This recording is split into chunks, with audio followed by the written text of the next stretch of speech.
Ladies, there is a spiritual war going on all around us, an invisible war. And one thing I know is the enemy, Satan, the devil, and all of his little minions want to take out your husband. The enemy knows that if he can take down your husband, kind of cripple him by making him feel like a failure, like he's not good enough, like he could never measure up, that he can never be a good leader of the family, a good husband, a good dad, that he'll never succeed at anything. If the enemy, who is the accuser of the brethren, we know that from the book of Revelations, we also know the enemy as the father of lies. We read about that in John chapter 8. The enemy, when he starts accusing your husband, when he starts lying to your husband, saying, you're not good enough, you'll never be able to do it right, you might as well just check out and numb out on pornography, alcohol, drugs, gambling, whatever, then the enemy has won the war against your husband. And when the enemy wins the war against your husband and takes him out and cripples him, now the whole family is affected. Many of you are feeling the effect of that on your family.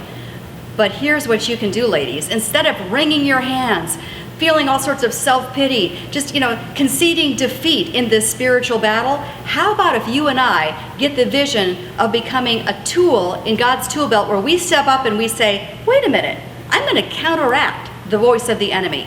I'm going to speak life to my husband. I'm going to speak encouragement to my husband. I'm going to intentionally look for those good qualities in my husband, the talents, the good character qualities, the way he works hard, whatever it is, and I'm going to call out those things. I'm going to be an intentional wife. I love that word, intentional. In fact, I think that would be a great word to post on the front of your refrigerator, put on your bathroom mirror, put on your steering wheel, whatever. Like that could be our word for this year. Intentional. I'm going to be an intentional wife who so affirms my husband, who so encourages my husband that he finally doesn't believe the lies of the enemy anymore. He isn't held back by the enemy's accusations anymore because he hears the voice of his wife, the voice of encouragement saying, I believe in you. You have good qualities.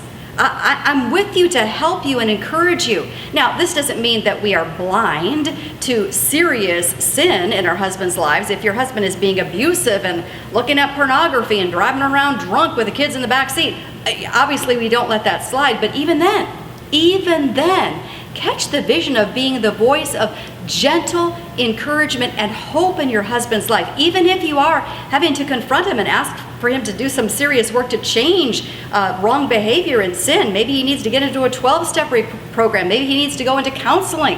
Whatever. You can still admonish and encourage him in a gentle, loving, encouraging way. You can be that voice of affirmation in your husband's life, and that voice of affirmation can change everything. Catch that vision, ladies, and let's be intentional wives this year.